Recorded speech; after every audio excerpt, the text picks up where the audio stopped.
Tulad ng maraming bansa, mga kapatid, na nagpapalakas ng kanilang sandatahan. Tulad halimbawa ng China, di ba? Pinaparada pa nila yung kanilang mga armas. Sinabi ni AFP Chief Romeo Bronner na hindi tanda ng agresyon etong ating pagmomodernize sa ating sandatahan, kundi ito'y pagpapatunay ng isang responsableng bansa. At merong ulat, mga kapatid, sinabi ng PCG na gumamit ng internet jammer ang China dito sa may Bajo de Masinloc. Pag-usapan natin to, mga tol, samahan ninyo ako.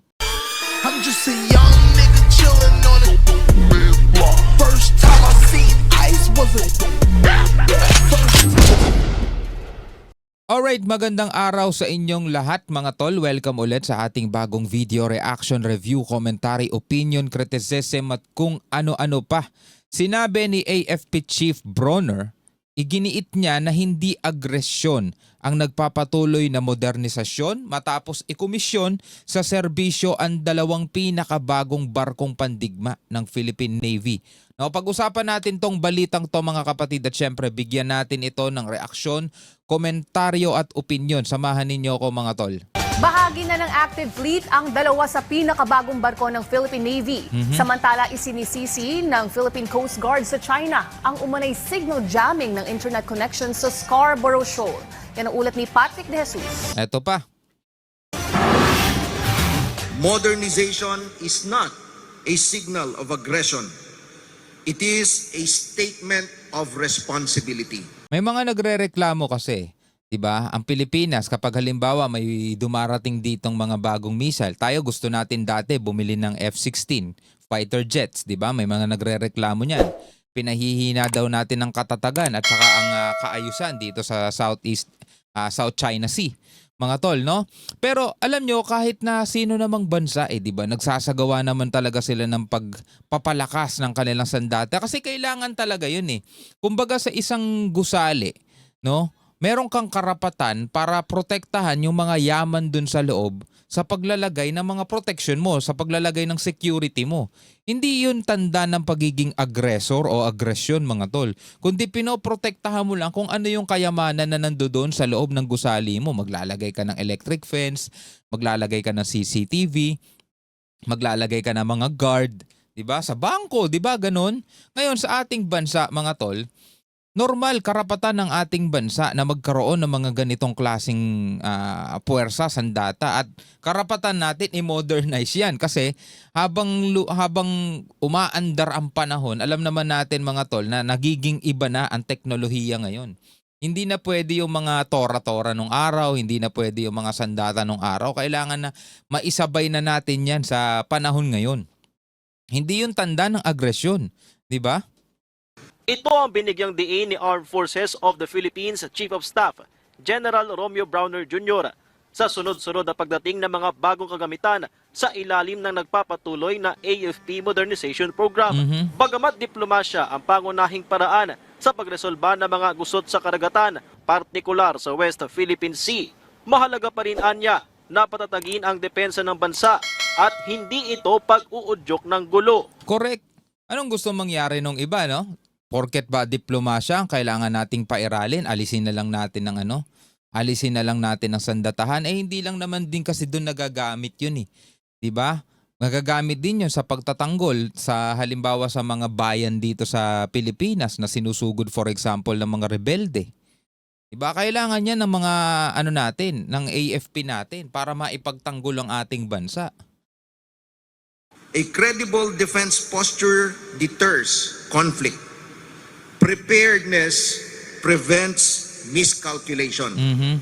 Capability preserves peace. Karapatan po natin yan. At hindi po tayo magpapadikta sa kahit na anong bansa dun sa ating ginagawang modernization. Alam nyo naman kung sino yung bansang pumipigil sa atin, mga tol. Hindi lang tayo, maging Japan pinipigil nila. 'Di ba? At yung iba pang mga bansa, kapag sila nagsasagawa ng mga ganong bagay, okay lang. Pero kapag ibang bansa na ang gumagawa ng ganong bagay, ayaw nila, mga tol, tutol sila. Because, again, we have to, it is our right to defend our nation, our archipelago. And we are not just defending our our archipelago. We are defending our sovereignty, and then we are defending our future. Ako, don't get me wrong mga tol, hindi ko nais makipag-away tayo sa China, hindi ko gusto makipaggera tayo sa kanila kasi unang-una wala talaga tayong mapapala. As in, wala talaga tayong mapapala dyan. Wala naman din kasing nananalo dyan.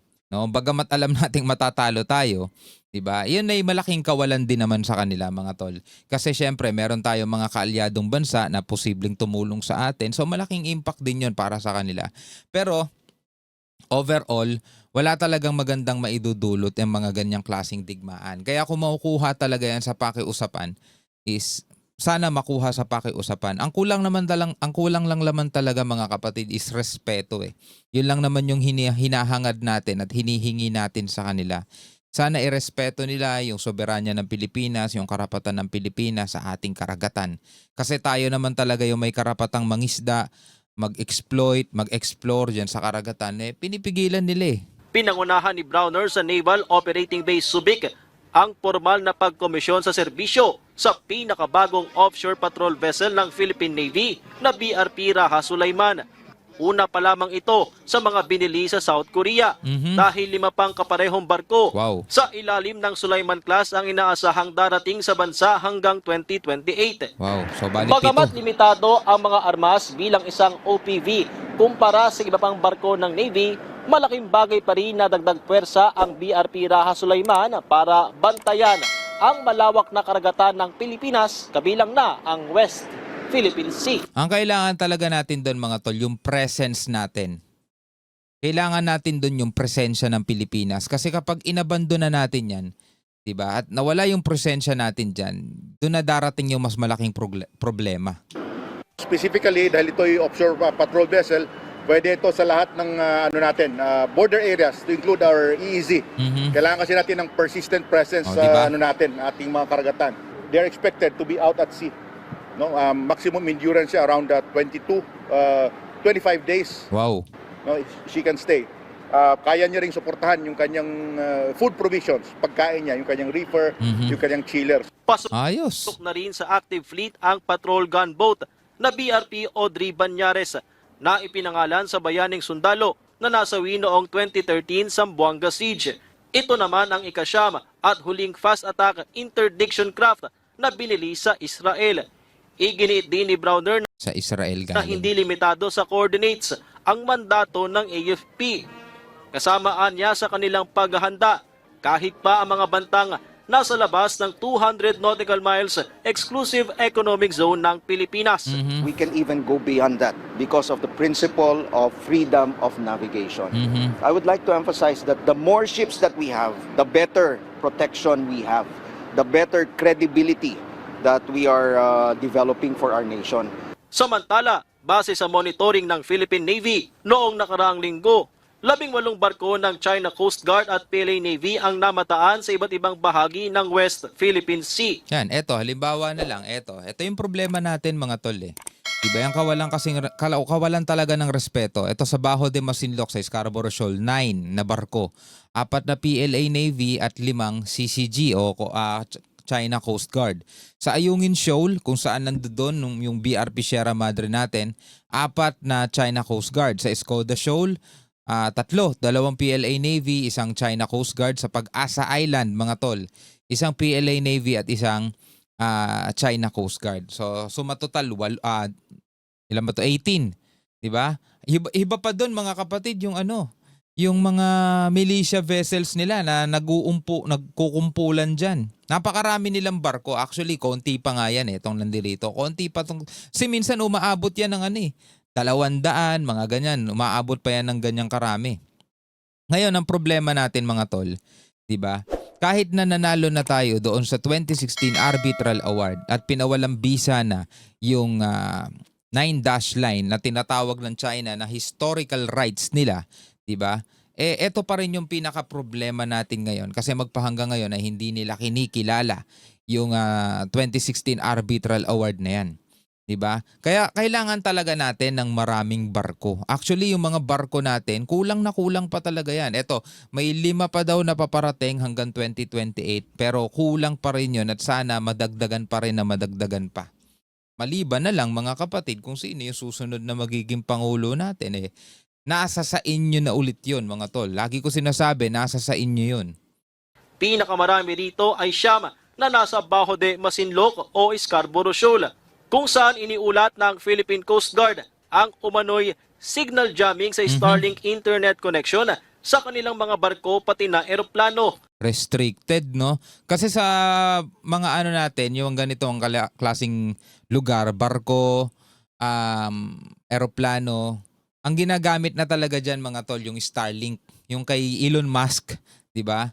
Yun na yung ginagamit dyan ngayon, since na alam nyo naman ang China, hindi nila gusto yon, meron silang mga area na restricted yung ganong klaseng signal. So tulad na lamang nito, restricted location, Starlink is not currently available in this country. In this country. My goodness. Biruin mo nasa Bajo de Masinloc sila, ang nakalagay is Starlink is not currently available in this country. So parang sinasabi na rin natin part na yon ng bansa ng China. Jamming sa Starlink internet connection sa kanilang mga barko pati na eroplano na naobserbahan sa magkahiwalay na Maritime Domain Awareness o MDA mission nitong Pebrero. Tingin ni PCG spokesperson for the West Philippine Sea, Commodore J. Tariela, nagtatag ang China ng geofence sa Bajo de Masinloc bilang kanilang teritoryo. Kung matatandaan niya, ay hindi pinahintulutan ng Chinese government ang operasyon ng SpaceX na posibleng dahilan kung bakit restricted location ang lumalabas sa Starlink connection ng PCG. Oo, hindi nila pinapayagan kasi meron silang sarili. Kapag nasa bisinidad ng Scarborough Shoal. Patrick De Jesus. Ngayon mga kapatid, bilang mga Pilipino, ano ang inyong masasabi tungkol dito? Pwede kayo magbigay ng komentaryo sa ibaba, pwede kayo magbigay ng sarili nyong reaksyon. Hanggang sa muli, ako nga pala si Shobal D.